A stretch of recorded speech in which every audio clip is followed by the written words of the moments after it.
Okay, the examination of the abdomen should also include the auscultation. Really, in the auscultation of the abdomen, one should listen for bowel sounds, and one should listen for the arterial bruit, and for friction rub, and for venous hum. Really, the following points are suggested to be auscultated. First of all, one should listen over a McBurney point. The McBurney point really is a point between lateral 1/3 and medial 2/3, over which stethoscope should be applied, and listen for bowel sounds. Really, the comment here about the bowel sound, you have just to comment whether the bowel sound is present or absent. You haven't the right to say absent bowel sound unless 2 minutes are passed and you cannot hear any bowel movement. While bowel sound, if it is present, sometimes the bowel sound appear to be a low pitch and rumbling in character, which is suggestive of, for example, in hungry patients, and in carcinoid syndrome and severe GI bleeding, and so on.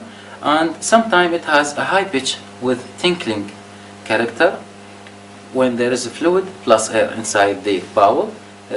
That's to say, it is a characteristic of abdominal obstruction.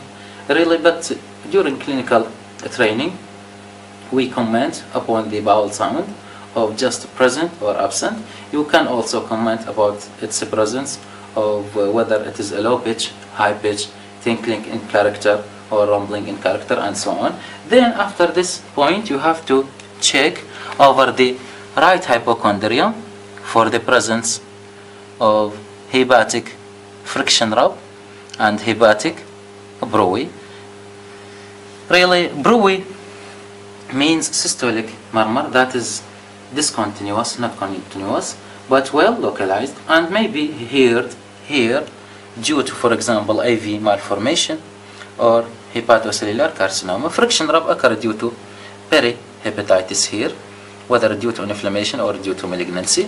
After that, one should listen over the left hypochondrium for splenic bruit and for splenic friction rub.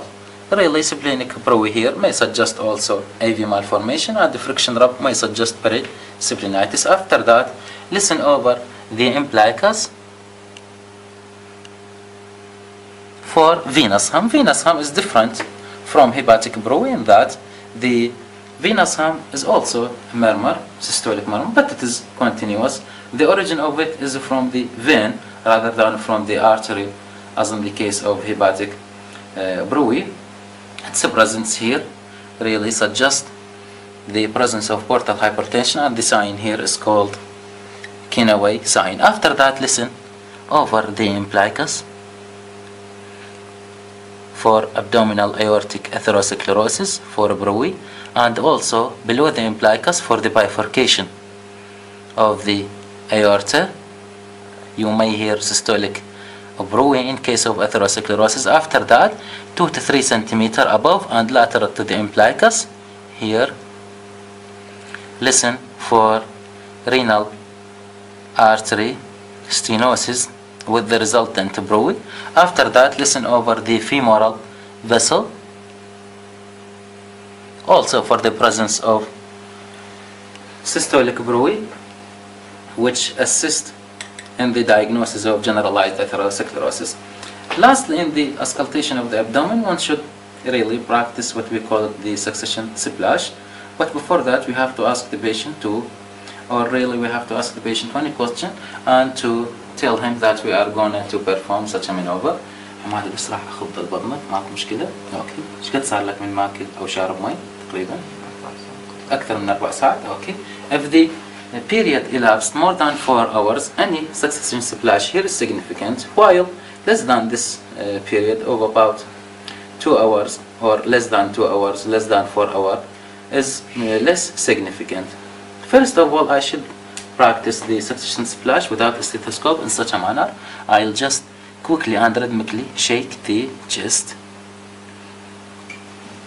and listen for any succession splash, and then I should listen via the stethoscope by shaking also the chest of the patient.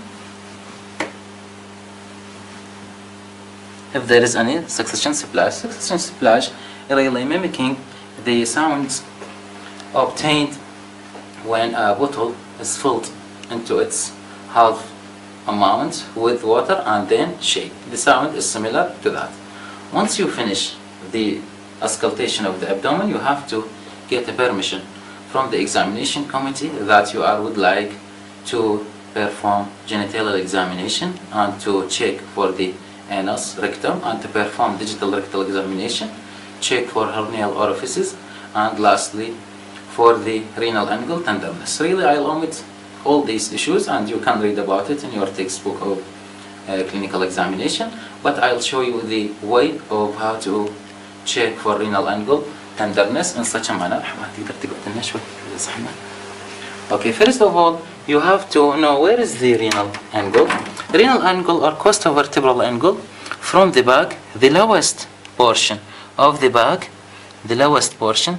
This is the lowest portion. This is the 12th rib, and here also the 12th rib. First of all, you have to check it with your thumb in such a manner and check your patient if he had been winced or not. That's to say he felt that there is a pain. If it is not obtained by this maneuver, you have to percuss with a fist.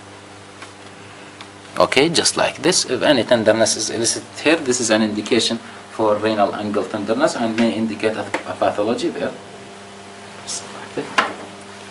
Okay, after that, we had finished the examination of the abdomen, and I am greatly thankful for your listening.